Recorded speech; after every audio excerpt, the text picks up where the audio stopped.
Unfortunately, Dan, you're right. It's 13-0. The game's over. It was over. You know that Blake Bortles isn't going to move them. You know they're not going to run the football. You know if they do have a 3rd and 8 that they'll run a 7-yard route. You know all these things. The sick part of us were hoping that somehow Cody Kessler was going to score 3 touchdowns in a quarter and a half when we haven't scored 3 touchdowns in all right, well, let's start the 10-minute. Let's start the 10-minute drill right there. Listen, there's nobody more popular in sports than the backup quarterback. Right. And Cody Kessler did do something that fans haven't seen in a while. He threw, Dan, 30 passes with a spiral. And we haven't seen that since, I don't know the last time we had a quarterback who threw 30 spirals in one game, but it bettered Blake Bortles' spiral record by 14 passes. So, look, there's also this. It's 20-0. It's the 4th quarter. The Houston corners aren't exactly in press coverage. So what do you make of Cody Kessler's ability to at least throw short, accurate passes? And where is this quarterback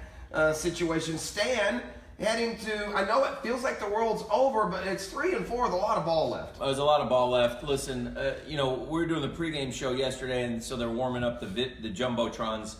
And up on the Jumbotron, it has Blake Bortles' stats, 29 of 38 for 388 yards. That's what he was 4 weeks ago. 29 of 38 for 388 yards. And so you're like, golly, where did that go? What has happened here? They can't get the ball downfield because they can't block long enough, or they don't think they can block long enough. They're defeated before the game begins, I think, in some ways. I personally... You got 2 options. One, you can say, we're going to just see what Cody does against the Eagles, and it's the bye week, then we'll open it back up. But to me, there's a signal that if you go to Cody Kessler, then it's over. I mean, it's over. Year 5, Blake Bortles, if you bench him now, then he's not ever going to be your quarterback again. Should he have been benched yesterday when he was? Yeah, that was fine. Yeah, I don't think anybody had a problem with it. Look, I think Marone had a great point. And he wasn't the worst one out there, but hell, he can't bench them all, and we needed a damn spark, is what Doug Marone said. He's a turnover machine lately. He's bad, Blake. 8 turnovers in the last 3 games. He's almost, I think after the first fumble, too, I think he got a little tentative as far as pulling the trigger. And the one thing that he throws it less accurately. And the one thing that Kessler did is he did get rid of the football. He dropped back, he'd throw it at the first option. Again, you see Bortles trying, you feel for him. He's done everything he can for the organization, but it's not working right now. So it really does, I don't think it matters a whole lot. The offense is, until Leonard gets back and some guys get healthy and they can get going again. I don't know where they can find this, and the defense can force some turnovers and get some sacks. I don't know what they're going to do. I'm a little less pessimistic about the entire picture, but I can certainly understand believing they won't win more than another couple of games. Yeah. It's my turn. Hey, listen, there's a lot of blame to go around. Who do you have? Look, do you blame someone particularly? For what, yesterday, or for where they're at? For where they're at. Wow, that's a good question. No, I don't blame one person. No, I tell you what, if you're going to blame somebody, in all honesty, and this goes for the business, we threw parades and ice cream parties after the triumvirate engineered a squad that went to the championship. Yeah. But they did not look very savvy with what they did this offseason. Right. If I got to blame one thing, I'm going to blame the 2018 offseason. Let's review. Yeah. We paid $1 zillion for a guard who appears average, hasn't helped the run game or the stats at all. Okay. We have drafted a pair of players in the first 2 rounds who have made 0 impact through half a season. Mm-hmm. And the rest of the free agents, the Dante Moncriefs and the DJ Haydens, it's just awful. It was an awful offseason where you committed to a quarterback that by the middle of the next year you are unsure of, and that you added literally not one impact player that you didn't have from a year ago. Mm-hmm. That's where I would point it. There's a lot. Like I said, I can. Thank you very much. I can blame a lot of people for a lot of things. So it's a total team meltdown. But what just absolutely shocks me, and it must shock you too. I mean, we've all said, look, they're going to be in contention. The great thing is they're going to be in contention for the next 3 or 4 years. Because of the defense doesn't slump. They're not. They're playing horrible football. Yeah, Horrible. I really will. I'm gonna give I'm gonna give the defense way too much of a pass. Yeah. Because I've seen when every game, the last 2 years, if the offense can do anything, remember this about last year, Dan. They had that stretch where they scored like on their first possession 7 or 8 games in a row. They can't score in the first half. There's not a defense in the league that for 3 weeks can watch the offense do nothing and keep their level of play. It's just it's human nature. Defense wasn't horrible yesterday, Jeff, but I'll take the question number 3 as well and throw it at you. Okay, good.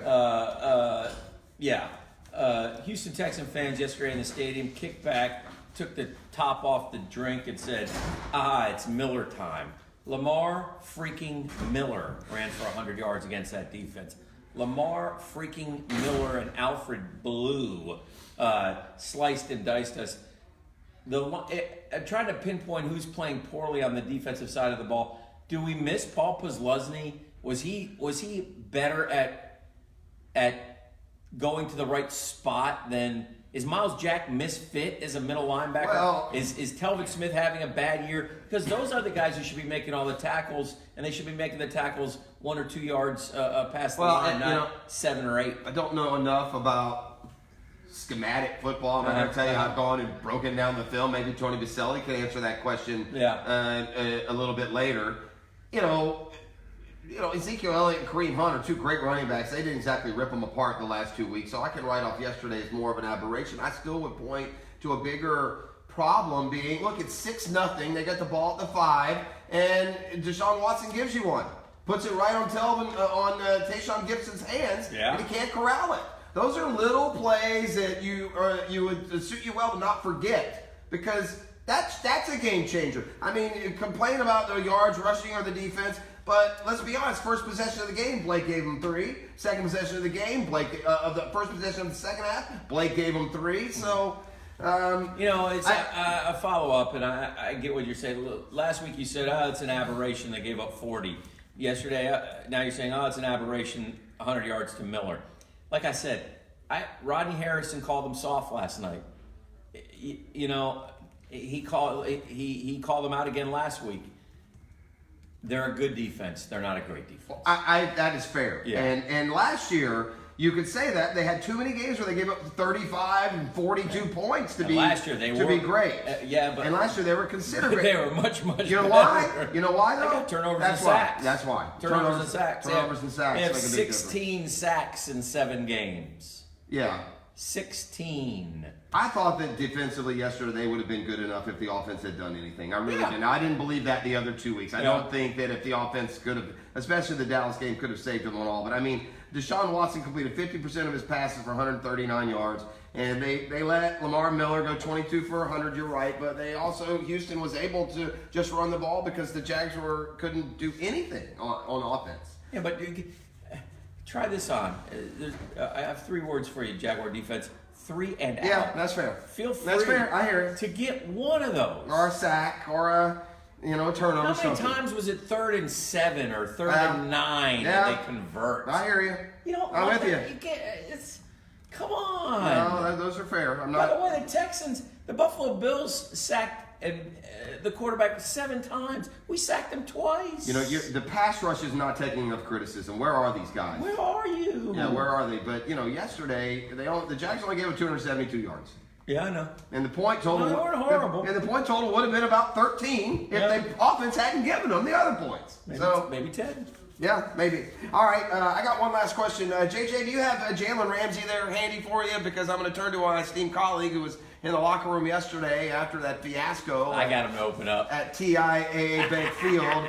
And so Jalen tells us in no uncertain terms exactly what's wrong.